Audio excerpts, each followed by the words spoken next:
नाजरीन आदाब, सियासत टीवी के रास्त नशरियात में आपका इस्तकबाल है। आलमी, कौमी, इलाकाई ताज़ा खबरों और नए मौज़ूआत के साथ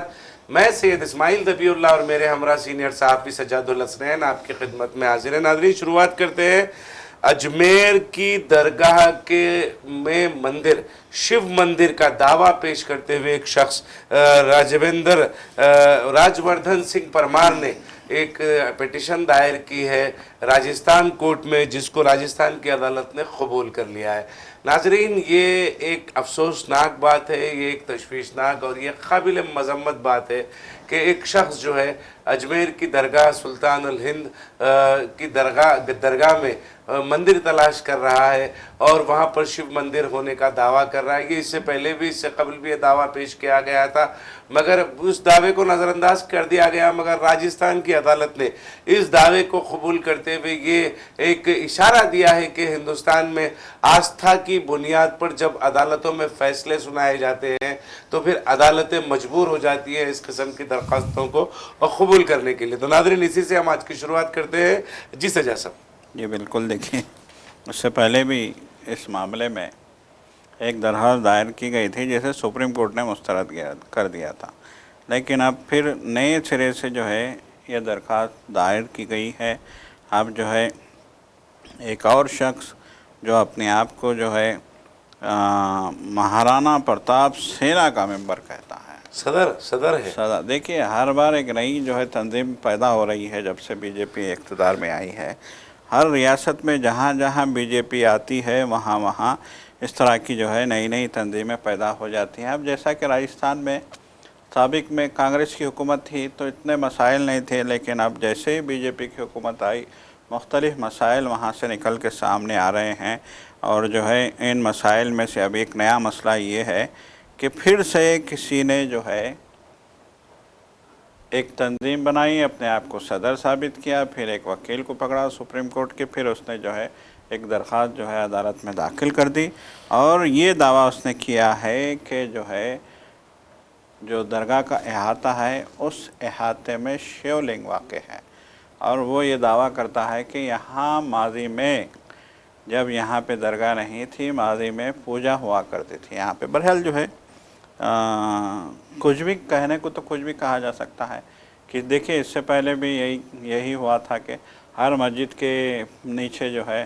मंदिर ढूंढने का, हर बड़ी मस्जिद के नीचे, हर जामा मस्जिद के नीचे, ज्ञानवापी मस्जिद हो या फिर बाबरी मस्जिद हो, बाबरी मस्जिद का हाल तो अदालत ने फैसला आस्था की बुनियाद पर सुनाकर ये रास्ता हमवार किया है। यहाँ पर अफसोसनाक बात यह है कि जो परमार है राजीव वर्धन परमार, महाराणा प्रताप सेना के जो सदर है, उन्होंने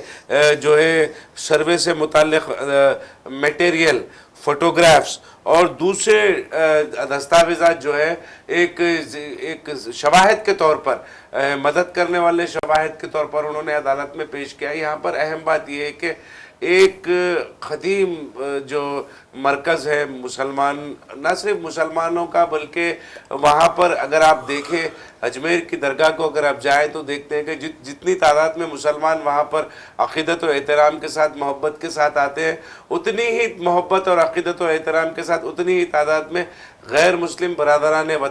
वतन भी वहाँ पर मौजूद रहते हैं, वो भी आते हैं वहाँ पर। तो ये तमाम हालात में अदालत का ये पिटीशन को कबूल करना, देखिए हम बारहा कह रहे हैं, आस्था की बुनियाद पर अगर बाबरी मस्जिद का फैसला अगर नहीं सुनाया जाता सज्जाद साहब, तो ज्ञानवापी का जो मसला है उसकी दरख्वास्त कबूल नहीं होती। संभल की जो दरख्वास्त है, दंबल जामा मस्जिद के ख़िलाफ़ में जो दरख्वास्त दायर की गई थी, वो दरख्वास्त कबूल नहीं होती। और ये जो है, ये जो हिम्मत महाराणा प्रताप सेना के सदर राजवर्धन सिंह परमार ने की है, ये हिम्मत इनमें नहीं आती। तो यहाँ पर अदालतें अगर फैसले अपने सुनाएंगे आस्था की बुनियाद पर, तो इसी किस्म की सूरत हाल का सामना मुल्क को करते रहना पड़ेगा। यकीनन देखिए जिस तरीके के हालात यहाँ पे बन रहे हैं और जिस तरह से जो है अजमेर के सिविल कोर्ट में जो है ये दावा दायर किया गया है, यकीनन वो एक तरीके से वो जो आज साहब इक़्तिदार लोग हैं जो सारे मुल्क में जो है नफ़रत की बुनियाद पे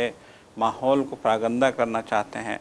उनके मकसद की जो है ये सारी चीज़ें उनके मकसद की बुनियाद को जो है ज़ाहिर करते हैं, हम ये कह सकते हैं।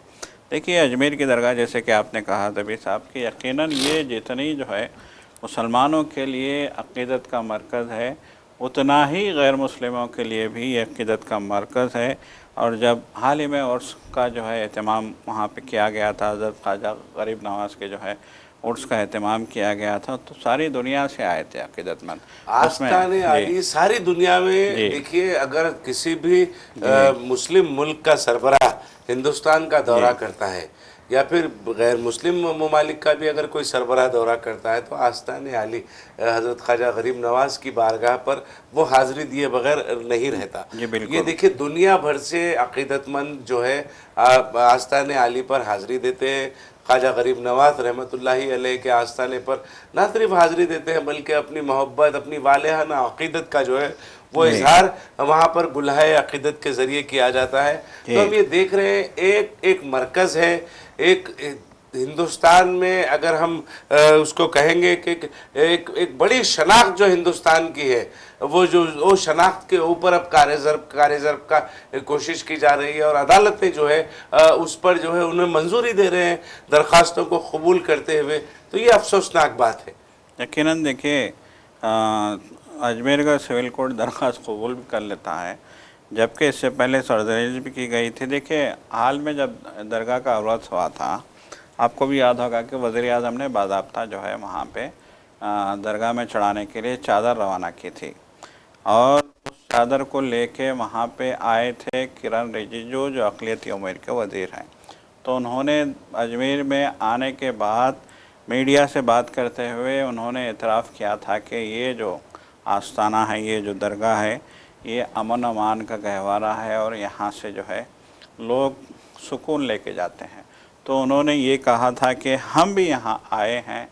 एक वज़ीर-ए-आज़म की जो है चादर लेके हम यहाँ आए हैं और हम ये दुआ करने के लिए आए हैं कि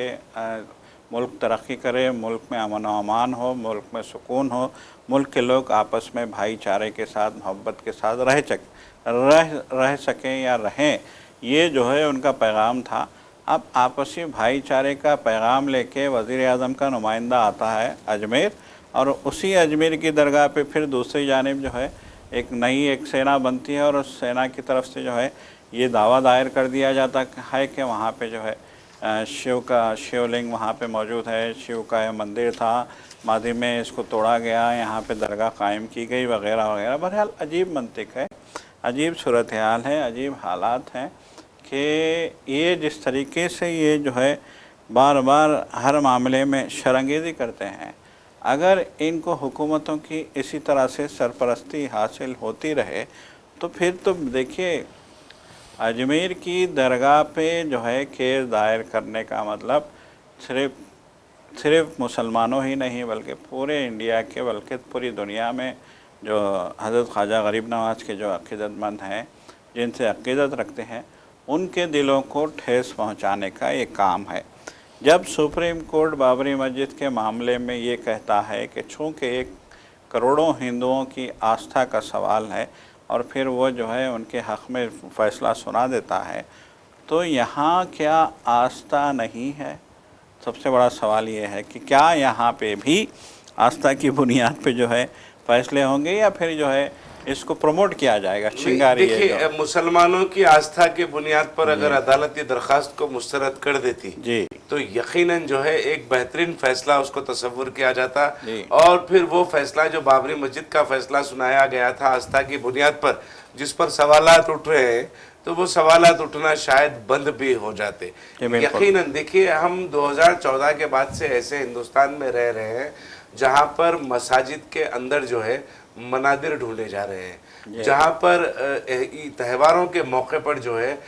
मसाजिद के सामने खड़े होकर इश्तियाल अंगेज़ नारे लगाए जाते हैं, गाने बजाए जाते हैं अजान और नमाज के औकात में। हम ऐसे हिंदुस्तान में 2014 के बाद रह रहे हैं जहाँ पर मसाजिद में ईद के मौके पर नमाजें मसाजिद के बाहर पढ़ने या मस्जिद की छत पर या किसी के घर पर किसी घर की छत पर नमाज पढ़ने की इजाज़त तक हुकूमत की तरफ से नहीं मिल रही है। ऐसे हिंदुस्तान में हम 2014 के बाद से रह रहे हैं जहाँ पर अगर सड़कों पर उतर कर एहतजाज किया जाता है, अपना जमहूरी हक मांगा जाता है और नामूस रिसालत कि मतलब नामूस रिसालत पर उठने वाले गुस्ताखाना कलमात के खिलाफ एहतजाज किया जाता है, या फिर आई लव मोहम्मद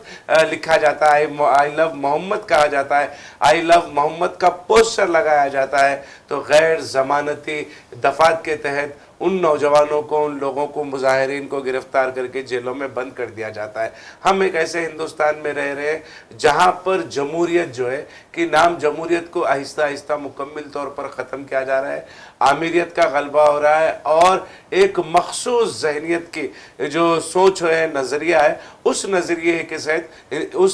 के तहत हिंदुस्तान को चलाने का काम किया जा रहा है। जी सर, जैसा जी बिल्कुल यही देखा जा रहा है और यही दिख भी रहा है कि किस तरीके से यहाँ पे अपने नज़रिए को थोपने के लिए अजीब अजीब मंतकें ढूंढी जाती हैं, अजीब अजीब काम किए जा रहे हैं, बेसरोपा काम किए जा रहे हैं, ऐसे काम किए जा रहे हैं जिसको दुनिया देखती है तो हंसती है, दुनिया देखती है तो जो है ताज्जुब करती है, दुनिया देखती है तो कहती है कि 21वीं सदी में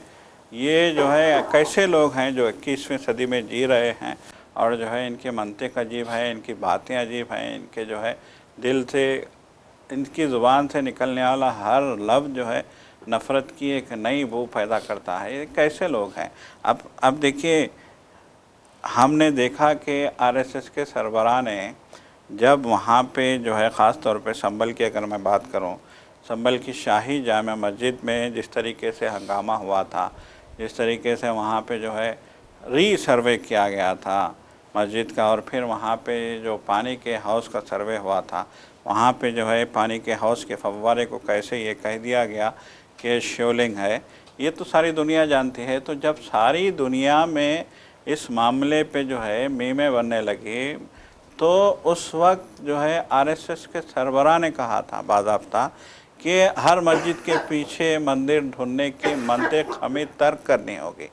हर मस्जिद के नीचे मंदिर ढूंढने की हमें जो सोच है उस सोच को जो है तर्क करना होगा। ये जो है आरएसएस के सरबराह ने कहा था, क्योंकि कहीं ना कहीं आरएसएस के सरबराह को भी इस बात का एहसास हो गया था कि संभल की शाही मस्जिद के हवाले से जो भी फैसला यूपी की हुकूमत ने किया है। माफ़ करना सज्जाद साहब, मैं आपको रोक रहा हूँ, मेरे ये जुमले के बाद आप मुकम्मिल कर लें अपनी बात को। बिल्कुल बिल्कुल। आरएसएस सरबराह का जब भी कुछ इस किस्म का बयान आता है तो ऐन उनके बयान के मुखालिफ काम किया जाता है। हिंदू तंजीमें,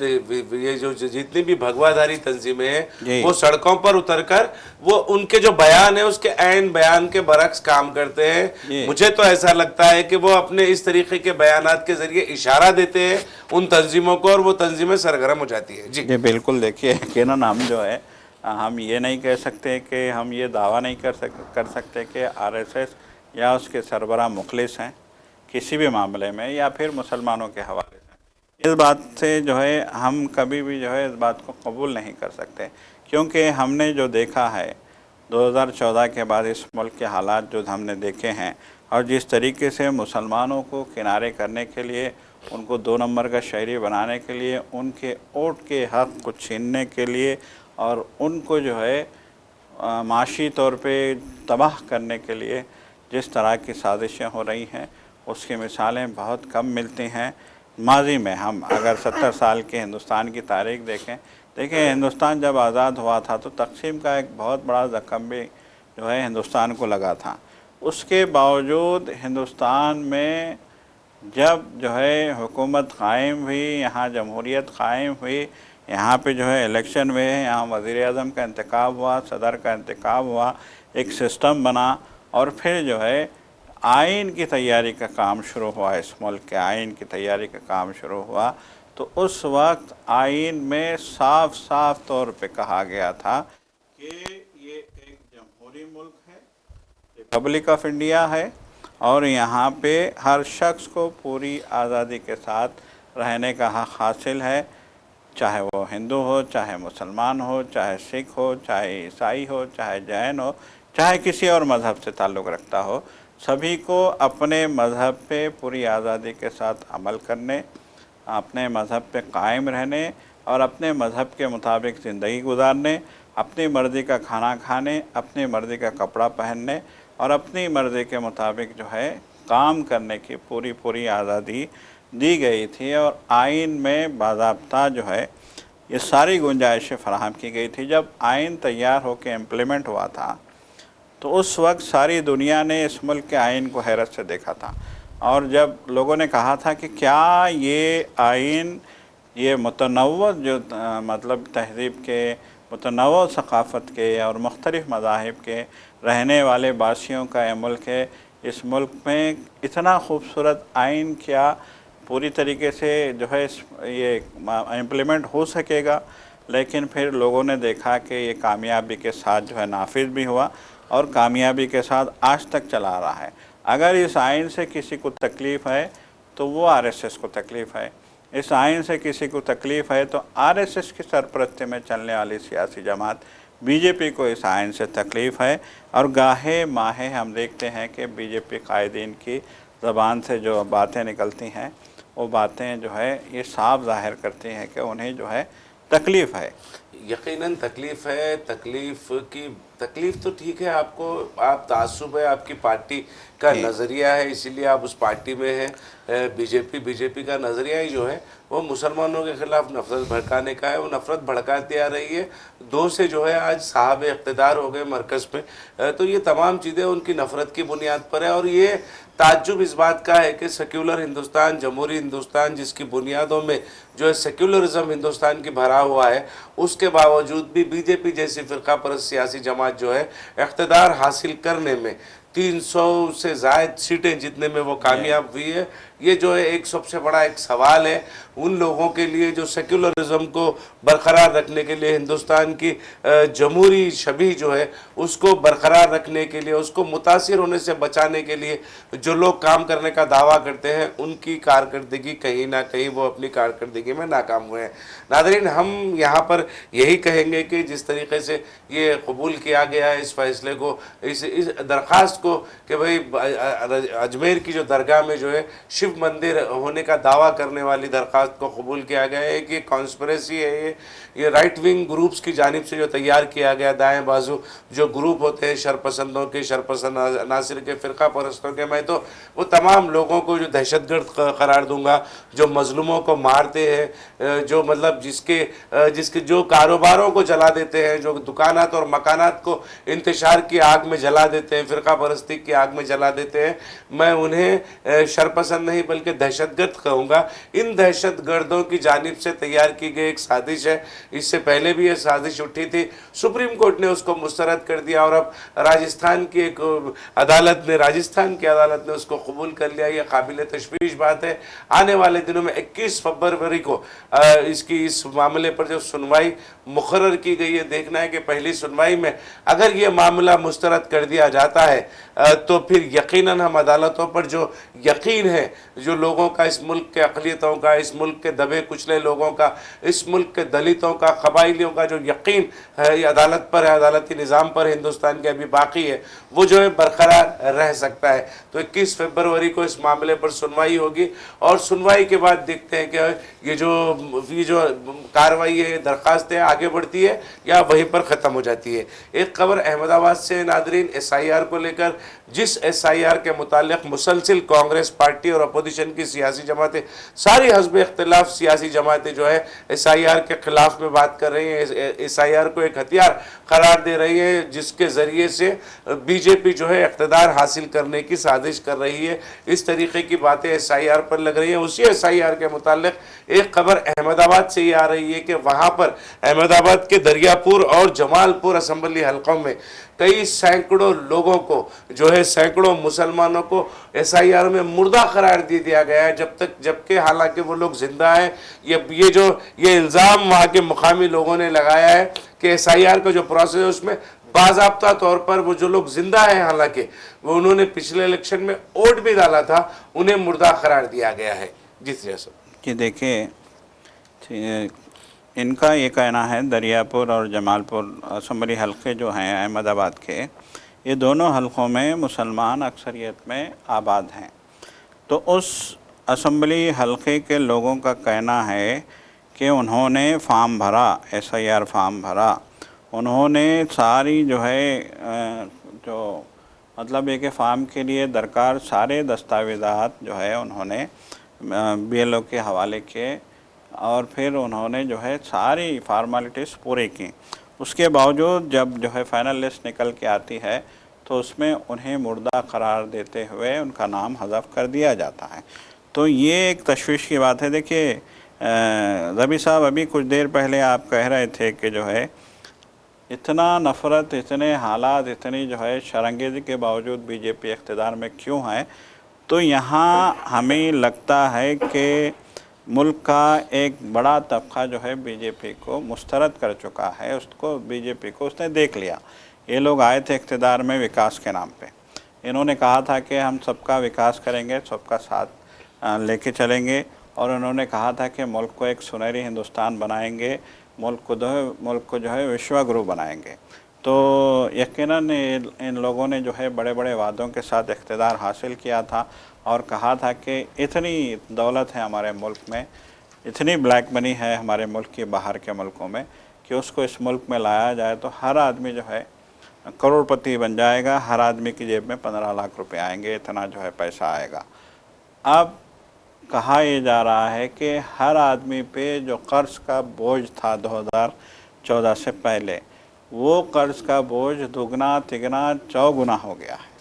हर आदमी पे। मुल्क की माशी हालत तबाही के जिस दहाने पे पहुंच चुकी है उसका तसव्वुर भी माजी में नहीं किया जा सकता था।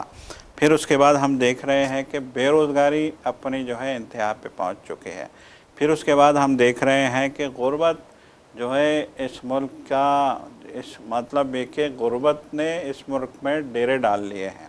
और सबसे बड़ा जो है, सबसे बुरी बात यह है कि इस मुल्क में आज भी आधी आबादी रात में भूखी सोती है। आप अंदाज़ा लगाइए कि 140-50 करोड़ की आबादी वाले इस मुल्क की ये हालात इन 10 सालों में हो गई है। उसके बाद भी अगर उनको कोई वोट दे रहा है या उनको इक़्तिदार में जो है रख रहा है तो ये बातें कुछ हज़म नहीं होती। तो यही जब हम देखते हैं इलेक्ट्रॉनिक वोटिंग मशीनों में छेड़छाड़ की बात आती है, या फिर जो है धांधलियों की बात आती है, या फिर जो है अचानक वोटर ID कार्ड की तादाद में इजाफे की बात आती है। आप देखिए महाराष्ट्र की हमारे सामने मिसाल है, हरियाणा की हमारे सामने मिसाल है, बिहार की हमारे सामने मिसाल है, मध्य प्रदेश की भी हमारे सामने मिसाल है। हालिया 2 सालों में इन 4 रियासतों में असम्बली इंतखाबात हो चुके हैं और इन 4 रियासतों की ज़मीनी रिपोर्ट ये थी कि यहाँ पे बीजेपी हार रही है। हरियाणा, मध्य प्रदेश, महाराष्ट्र और बिहार, ये 4 रियासतों में, लेकिन नतीजा उसके उलट आता है। तो उसके बाद देखिए खुद राहुल गांधी ने बहुत सारे जो है डॉक्यूमेंट्स के शवाहिद पेश किए, बिल्कुल शवाहिद पेश किए थे, कैसे धांधली की गई, पावर पॉइंट प्रेजेंटेशन के जरिए से वो तमाम धांधलियां जो इलेक्टोरल पॉलिटिक्स में होती है, इलेक्टोरल पॉलिटिक्स में होती है, वो इलेक्टोरल पॉलिटिक्स की तमाम धांधलियों को मंजर आम पर लाने का काम जो है राहुल गांधी ने अपने पावर पॉइंट प्रेजेंटेशन से किया था। जी, तो राहुल गांधी ने खुद कहा और फिर हर रियासत में लोगों ने कहा। महाराष्ट्र के तो कई गांव के लोग आगे आए थे रिजल्ट के बाद, उन्होंने कहा था कि इस गांव से एक भी वोट बीजेपी को नहीं पड़ा है और बीजेपी का कैंडिडेट यहां से जीत के गया है। यहाँ के सारे की सारी मशीनें, सारे के सारे डब्बे, सारे के सारे बॉक्सेस सभी जो है बीजेपी के फेवर में ऐसे कैसे चले गए,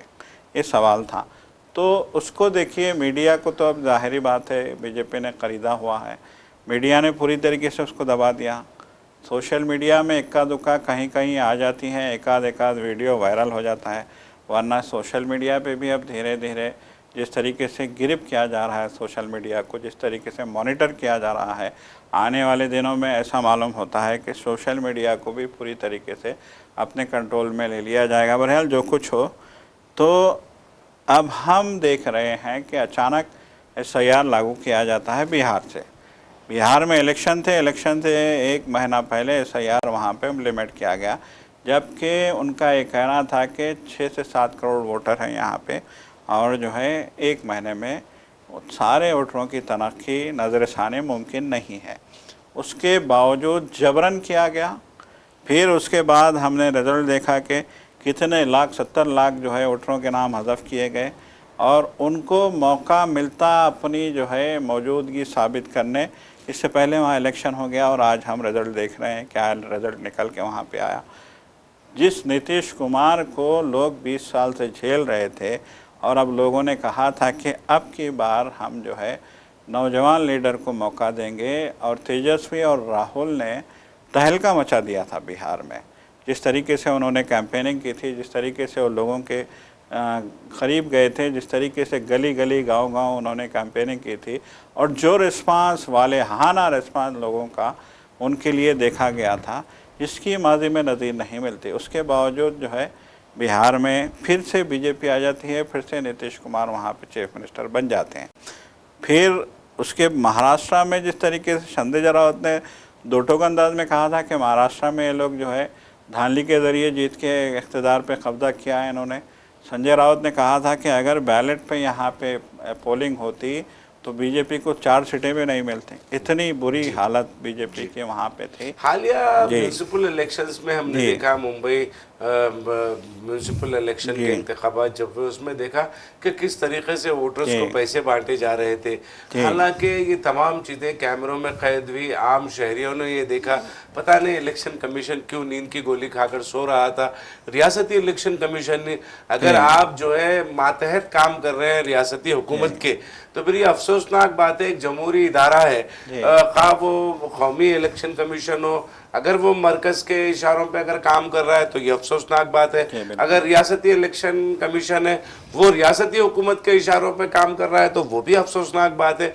तो लिहाजा यहाँ पर गैर जानिबदाराना इंतखाबात कराने की जो जिम्मेदारी इलेक्शन कमीशन पर आयद होती है, उसमें कहीं ना कहीं इलेक्शन कमीशन नाकाम दिखाई दे रहा है। हाँ, वो बिहार का इलेक्शन हो, हमारे सज्जाद साहब महाराष्ट्र वगैरह जिन रियासतों का आपने तस्करा किया, या हालिया दिनों में होने वाले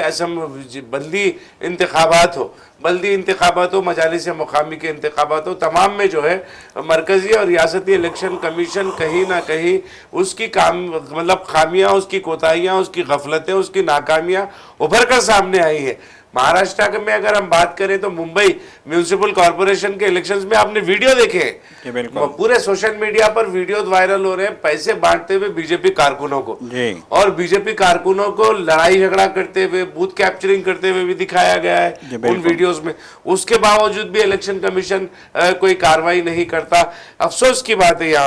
यहाँ पर इसी तरीके का इल्ज़ाम जो है SIR को लेकर, जो इल्ज़ाम अहमदाबाद से निकलकर सामने आया है, अहमदाबाद में जो मुस्लिम वो मुसलमान वोटरों को जो है, जो जिंदा रहने के बावजूद भी बीजेपी वर्कर्स ने जो फॉर्म अपने दरखास्तें दाखिल की उसमें मुर्दा करार दिया गया है, और फिर वोटर लिस्ट में भी नाम उसी तरीके से उनके आए मुर्दा करार दिया गया SIR की फेहरिस्त में। जी बिल्कुल, देखिए जी बिल्कुल, देखिए फॉर्म 7 में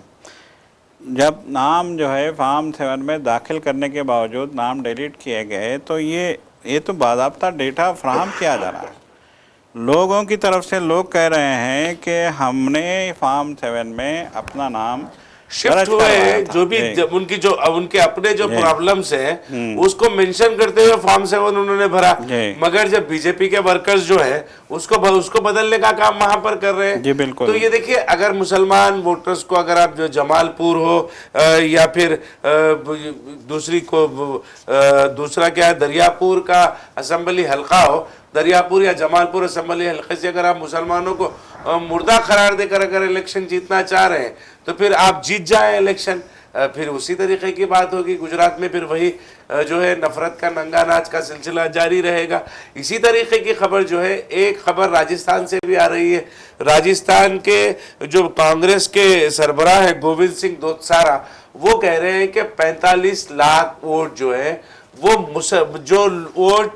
जो कांग्रेस को मिलने वाले हैं, बाज़ाब्ता निशानदेही के साथ टारगेट करते हुए 45 लाख वोट राजस्थान से भी जो है SIR में हज़फ किए गए हैं। तो इस तरीके का इल्ज़ाम राजस्थान से भी इलेक्शन कमीशन पर लग रहा है। बिल्कुल, देखिए सीधा कांग्रेस ने तो मुतालबा किया है कि फॉरेंसिक जो है यहाँ पे तहक़ीक़ात की जाए, तो यकीनन ये जो हो रहा है या जो है इस तरह की जो है कार्रवाइयाँ हो रही हैं, तो वो जो ऑफिसर इन्वॉल्व हैं, वो जो है इलेक्शन कमीशन के अहदेदार इसमें शामिल हैं,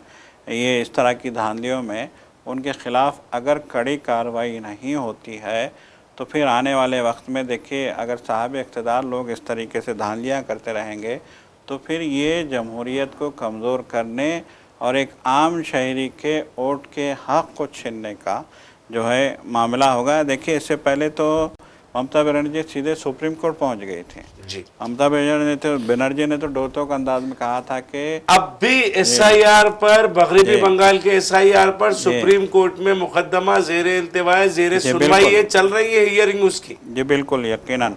तो हमने देखा कि ममता बनर्जी ने भी यही शिकायत दर्ज करवाई थी कि वहाँ पे जहाँ जहाँ टीएमसी के जो है वोट पैकेट्स हैं, जैसा कि आमतौर पे होता है कि जो है इलाके, सारे इलाके के इलाके जो है गढ़ माने जाते हैं, वोट पैकेट्स माने जाते हैं। तो उन्होंने कहा था कि जितने इलाकों में जो है टीएमसी के वोट थे, वोट बैंक था या फिर वहाँ के वोटर्स थे, उनके नाम हज़फ कर दिए गए। तो चूँकि वो रियासत बीजेपी वाली रियासत नहीं थी, इसीलिए रियासती सरकार ने बरवक्त जो है इस मामले में मुदाखलत की और सुप्रीम कोर्ट का दरवाज़ा खटखटाया। लेकिन राजस्थान और जो है हम ये कहेंगे कि राजस्थान का अगर मामला है या फिर जो है दीगर रियासतों का, बीजेपी वाली रियासतों का मामला है, वहाँ पे डंके की चोट पे पूरी जो है सीना जोरी के साथ जो है नाम काटे जा रहे हैं उन लोगों के जो या तो मुसलमान हैं या फिर जो है बीजेपी के वोटर नहीं हैं, उनके नाम काटे जा रहे हैं और आवाम का वोट देने के बुनियादी हक़ को छीनने का काम किया जा रहा है। यकीनन ये एक तशवीश की बात है और जिस तरीके का जो है अभी माहौल यहाँ पे बन चुका है, इस माहौल के ख़िलाफ़ सख्त एक्शन लेने की ज़रूरत है। वरना तो जैसा कि जो है मल्लिकार्जुन खड़गे, सदर कांग्रेस, राज्यसभा में अपोजिशन लीडर मल्लिकार्जुन खड़गे खुल के कह रहे हैं कि इस मुल्क की जमहूरियत को ख़तरा है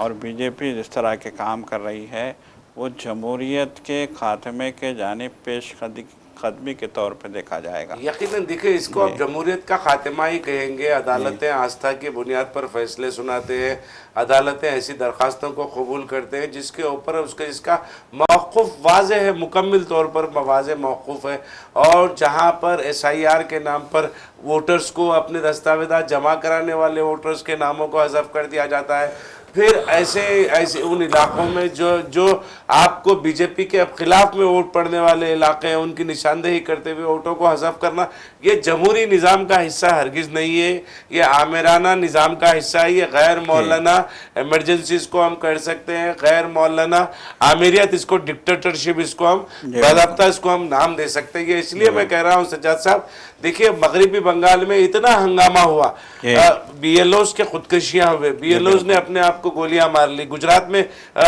खुदकशी कर ली बीएलओज ने, मध्य प्रदेश में बीएलओज ने खुदकशी कर ली। उसके बावजूद भी जो फैसला, जो स्टेटमेंट, मुझे ये कहने दीजिए कि अपोजिशन का जो इल्ज़ाम है, जो हिदायतें एसआईआर के हवाले से इलेक्शन कमीशन को पीएमओ से मिली है, उन हिदायतों पर अमलावारी कभी रुकी नहीं। जी बिल्कुल बिल्कुल, कभी नहीं रुकी और ऐसा मालूम होता है कि वो रोकना भी नहीं चाहते। देखिए, आपने बीएलओस की ख़ुदकुशी की बात की, केरला से लेके यूपी तक के बीएलओस के ख़ुदकुशी के वाक़यात सामने आए। ख़ास तौर पे बीजेपी की रियासतों में, बीजेपी की क़यादत वाली रियासतों में बीएलओस को बहुत हरासमेंट का सामना रहा है। देखिए, बीएलओ का कहना है कि एक फॉर्म भरने के लिए कम से कम आधा घंटा लगता है और उनको 10-10 लाख जो है एरिए, मतलब इतना एरिया दे दिया गया है कि 10 लाख लोगों को कवर करना है 1 महीने के अंदर। जी, उनका कहना है कि नामुमकिन है। ये तो नामुमकिन है, नामुमकिन में भी नामुमकिन उन्होंने करार दिया था। कहा था कि एक बीएलओ एक दिन में 100 जो है या 200 आदमी की जो है कवर कर सकता है। तो 1 महीने में वो 10 लाख 20 लाख लोगों को कवर नहीं कर सकता और उसको प्रेशर बनाया जा रहा है, धमकियाँ दी जा रही हैं, सस्पेंशन की जो है धमकियाँ दी जा रही हैं, नौकरी के चले जाने की धमकियां दी जा रही हैं। इस तरह की जो है हालात बना दिए गए, किया गया होगा सज्जाद साहब के भाई बीएलओस जो है, एक बीएलओस को अगर 10 लाख का टारगेट दिया जाए तो यकीनन जो है उसको किसी ना किसी की मदद लेने के लिए जरूरत पड़ेगी। तो बीजेपी के जो वर्कर्स है, बूथ लेवल वर्कर्स है, उनको मदद के लिए भेज दिया जाएगा वहां पर। बिल्कुल। और जब उनके मदद के लिए वो पहुंच जाएंगे तो फिर वो अपने हिसाब से अपनी मुनासिबत से जो है किसका नाम रखना है और किसका नाम निकालना है वो हिसाब से वो तैयार करके वो पूरा मुसव्वदा देंगे। फिर वो मवाद ला कर ये BLOs को देंगे तो BLOs जो है वो डाटा एंट्री अपना काम करने में उन्हें आसानी हो जाएगी। एक तो देखिए, एक तो काम करने में आसानी हो जाएगी, दूसरा जो है वो जो नाम निकालना है वो निकल जाएंगे। जी बिल्कुल। देखिए BLO जिस पे काम का बोझ होगा वो तो यही कहेगा कि किसी तरह से ये बला टल जाए, भाड़ में जाए ईमानदारी। यही तो हो गया है। अब देखिए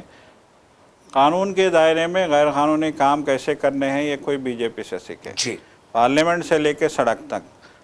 आइन से लेके जो है आइनी इदारों तक, चाहे वो इलेक्शन कमीशन हो, चाहे वो जो है अदलिया हो, चाहे वो कोई और इदारा हो, CBI हो, चाहे वो ED हो, इन सारे इदारों की जानिब से जिस तरह के काम कानून के दायरे में काम हो रहे हैं,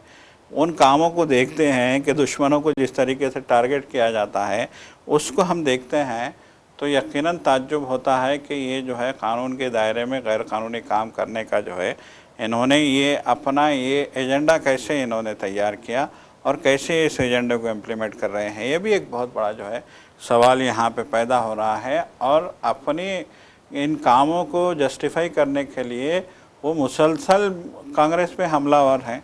मुसलसल कांग्रेस को टारगेट करते हैं। अभी कल मैं सुन रहा था वज़ीर आज़म मोदी का जो है तकरीर सुन रहा था, तो वज़ीर आज़म मोदी कह रहे हैं कि जो है कांग्रेस झूठ फैला रही है। वज़ीर आज़म मोदी कह रहे हैं कि कांग्रेस जो है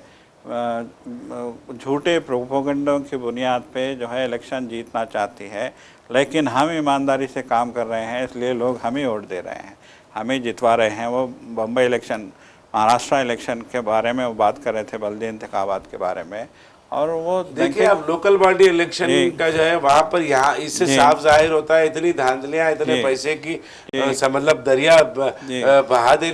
देने के बावजूद भी बीजेपी को वो ताकत हासिल नहीं हुई। मुंबई में मेयर अपने दम पर वो मेयर नहीं बना सकते, उसके बावजूद भी वजीर आजम नरेंद्र मोदी ये बोल रहे हैं कि हम अपने दम पर जीत रहे हैं। इतनी धांधलियों के बावजूद, इतनी हंगामा आराई के बावजूद, इतना आप रियासती इंफ्रास्ट्रक्चर इस्तेमाल करने के बावजूद, पूरे वसाइल इस्तेमाल करने के बावजूद भी आपको वो ताकत हासिल नहीं हुई, ये लम्हे फिक्र है बीजेपी के लिए। बिल्कुल। देखिए यहीं तो हमें एक जो है उम्मीद नज़र आती है, एक रोशनी नज़र आती है कि कहीं ना कहीं जमहूरियत हमारी महफूज है, अभी तक तो महफूज है। और जमहूरियत को डैमेज करने की, पामाल करने की जो कोशिशें की जा रही हैं, यकीनन आने वाले दिनों में वो पूरी तरीके से नाकाम हो जाएंगी। इस बात की उम्मीद है, लोगों में उम्मीद की किरण है। आपने जिस तरीके से इस मुल्क का माहौल बनाया है, कहीं जो है कोई और सेना है, कहीं बजरंग दल है,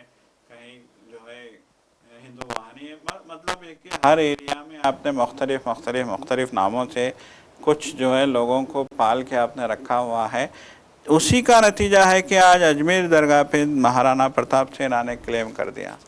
उसी का नतीजा है कि आज अजमेर दरगाह पे देखिए, जिसकी जो है सारी दुनिया मानती है, जिस दरगाह को, और इस दरगाह में जो आराम फरमा वली अल्लाह को सारी दुनिया जो है मानती है, उनके काम, उनके कारनामे, उनकी जो है अज़मत, उनके तक़द्दुस और उनका जो है जो इल्म था, उनका जो काम था, देखिए सारा जो है वक्त गुज़र जाएगा, लेकिन जो है हम हज़रत ख्वाजा गरीब नवाज़ के हवाले से जो है इतना नहीं कर सकते जितना कि आपका अपनी ज़िंदगी के दौरान में काम हुआ। तो उस वली अल्लाह के जो है मज़ार के हवाले से अगर आप लोग ये कहेंगे कि यहाँ मंदिर था, तो फिर आप अंदाज़ा लगाइए कि बीजेपी क्या चाहती है। देखिए हर चीज़ की एक लिमिट होती है, हर चीज़ की एक हद होती है, लेकिन हम देख रहे हैं कि अब बीजेपी तमाम हदें तोड़ने की या तो कोशिश कर रही है या फिर आपे से बाहर होती जा रही है। देखिए आपे से बाहर होना या कोशिश करना, हदें तोड़ने की, ये अपनी जगह है सज्जाद साहब, मगर बीजेपी यहाँ पर उन ताकतों को खुली छूट दी हुई है जो समाज में इंतशार फैलाने का काम करते हैं, नफरत फैलाने का काम करते हैं, तकसीम का काम करते हैं, देखिए मैं फिर ये कह रहा हूं कि अगर अदालतों को इस जानिब तवज्जो अपनी मरकूज करना चाहिए। जमहूरी हिंदुस्तान में अगर हमें तो यहाँ पर आस्था की बुनियाद पर अगर फैसले अदालतों में सुनाए जाएंगे तो फिर आस्था की बुनियाद पर तमाम कौमों के साथ, तमाम मज़ाहिब के लोगों के साथ भी इंसाफ की उम्मीद जो है वह अदालतों से बन जाती है। राजस्थान में 45 लाख वोट जो है वो निकालने का काम SIR के ज़रिए से ये इल्ज़ाम को राजस्थान कांग्रेस के सरबराह गोविंद सिंह दोतसारा ने लगाया। उन्होंने फॉरेंसिक जांच, ये तमाम जो दस्तावेजात दाखिल किए गए, फॉर्म्स दाखिल किए गए हैं, उनकी फॉरेंसिक जांच का भी उन्होंने मुतालबा किया है। उनका यही कहना है कि कांग्रेस को जो मिलने वाले वोट हैं, कांग्रेस के मजबूत वोटर्स जो हैं, जो जिसको कांग्रेस का किला कहा जाता है, उन इलाकों से ज़्यादा नाम हज़फ किए गए हैं, इस तरीक़े का इल्ज़ाम है। नाज़रीन आपको बता दें, इनकम टैक्स की जद से जो है अब लेबर तबका भी बचा हुआ नहीं है। इनकम टैक्स वाले जो है बड़े सरमाएदारों के पास, कारोबारियों के पास, ताजरीन के पास या टैक्स चोरों के पास जो है वो नोटिसें भेजते हैं। मगर अफसोस की बात ये है कि एक जो उत्तर प्रदेश का एक लेबर है, एक लेबर ख़ानदान है, उन्हें 7 करोड़ रुपए की वसूली किया कि जो है नोटिस जो है जारी किया गया है, जिसका गुजारा यौमिया जो रोज़मर्रा की जो नौकरी होती है, मजदूरी होती है, मजदूरी पर, रोज़मर्रा की मजदूरी पर जिस शख्स का इन्हिसार है उसे 7 करोड़ रुपए बकाया का जो है नोटिस जारी किया गया है। वो पूरा ख़ानदान जो है वो परेशान है, पूरे घर वाले इस बात को लेकर, इनकम टैक्स की इस नोटिस को लेकर वो मतलब चौंके हुए हैं, परेशान हैं। तो क्या ये इसको हम टेक्निकल गलती कहेंगे या फिर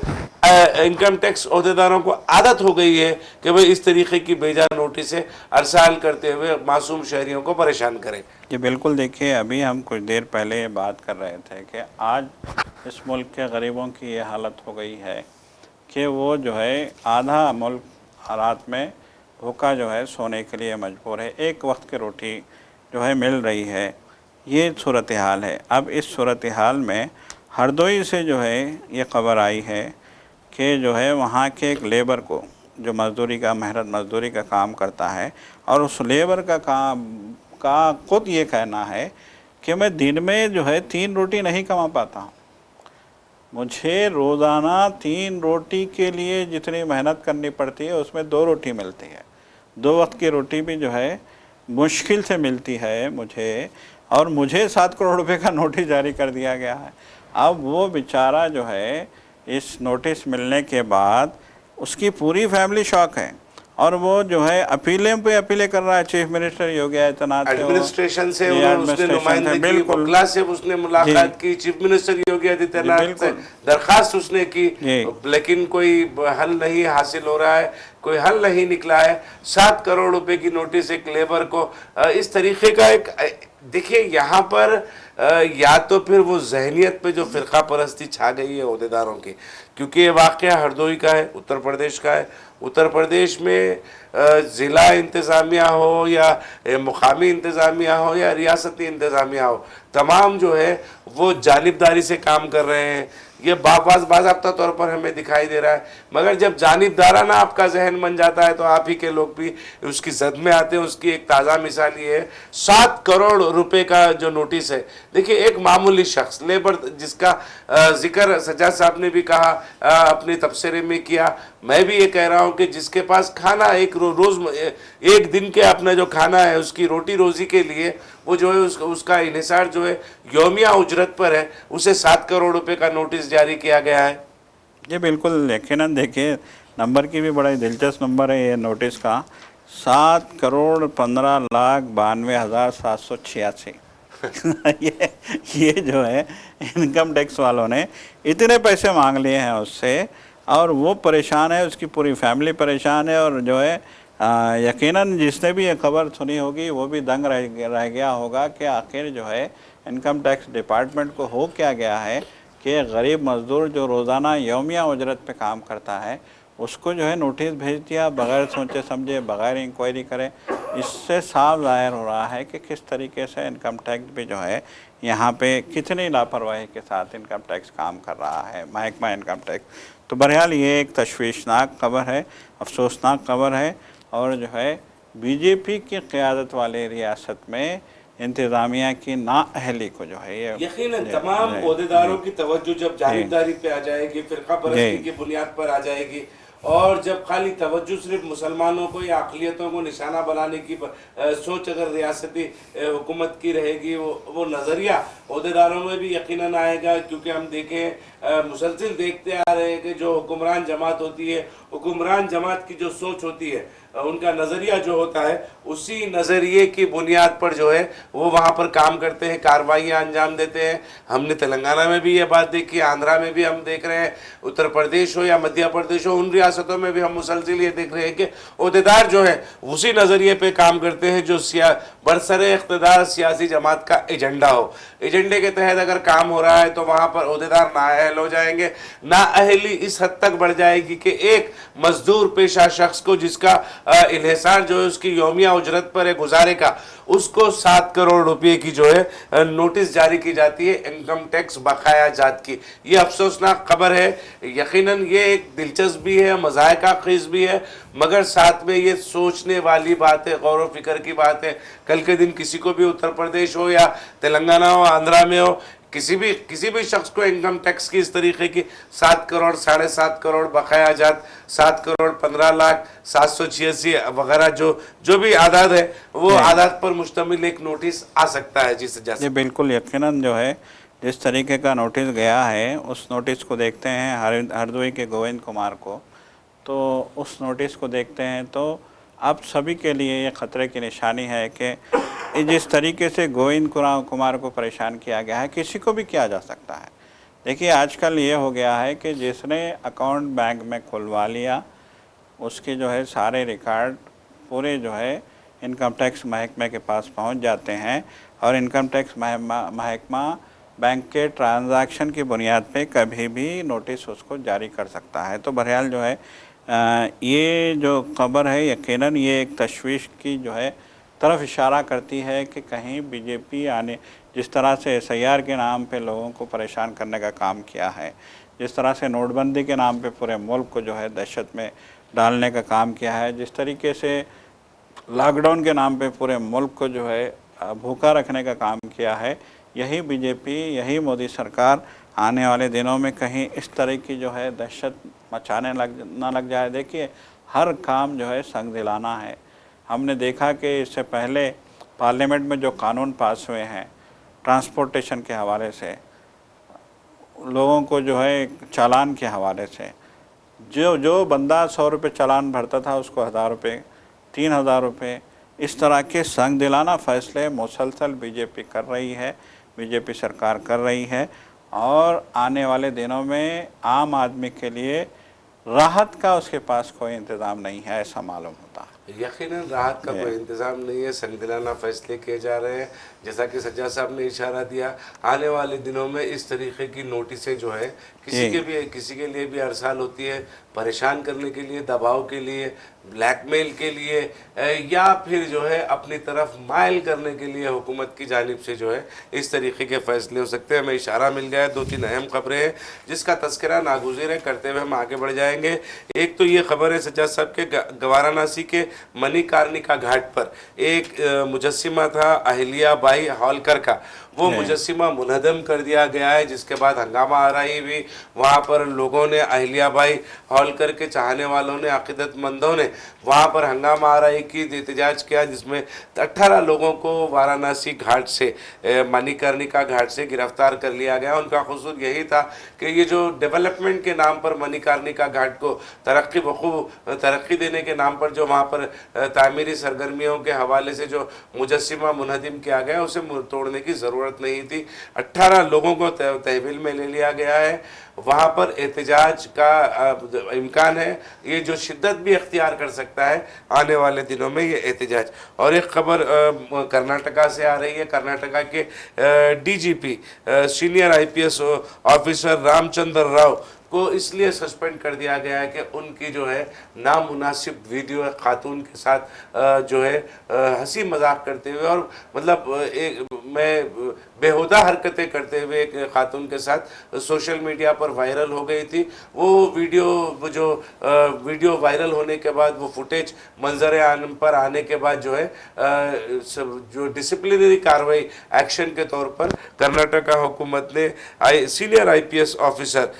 रामचंद्र राव को फौरी वो मुअत्तल कर दिया है। और एक खबर ये है कि तमिलनाडु में बजट सेशन का आगाज़ हुआ और आगाज़ के फौरी बाद जो है, देखिए हम बारहा कह रहे हैं कि हुकूमतों को किस तरह, गैर BJP हुकूमतों को किस तरह ज़ेर करने का काम मरकज़ी हुकूमत कर रही है। कहीं पर SIR के ज़रिए, कहीं पे CBI, कहीं पे इन्फोर्समेंट डायरेक्टरेट के ज़रिए, कहीं पे इलेक्शन कमीशन के ज़रिए, तो कहीं पे गवर्नर के ज़रिए। मैं ये इसलिए कह रहा हूँ कि तमिलनाडु में जो है गवर्नर ने अपना जो कलीदी खुतबा होता है, कौमी तराने के फौरी बाद जो है वो ऐवान से चले गए अपना कलीदी खुतबा दिए बगैर। देखिए नाज़रीन, कलीदी खुतबे में रियासती हुकूमत की जो कामयाबियां होती हैं, जो उनके कारनामे होते हैं, उसको मेंशन किया जाता है। किस किस मद में क्या बजट खर्च किया गया है, किस मद में मुस्तकबिल में बजट खर्च किया जाएगा, ये सारी तफसीलात होती हैं और गवर्नर की तरफ से एक नोट होती है। मगर गवर्नर जो है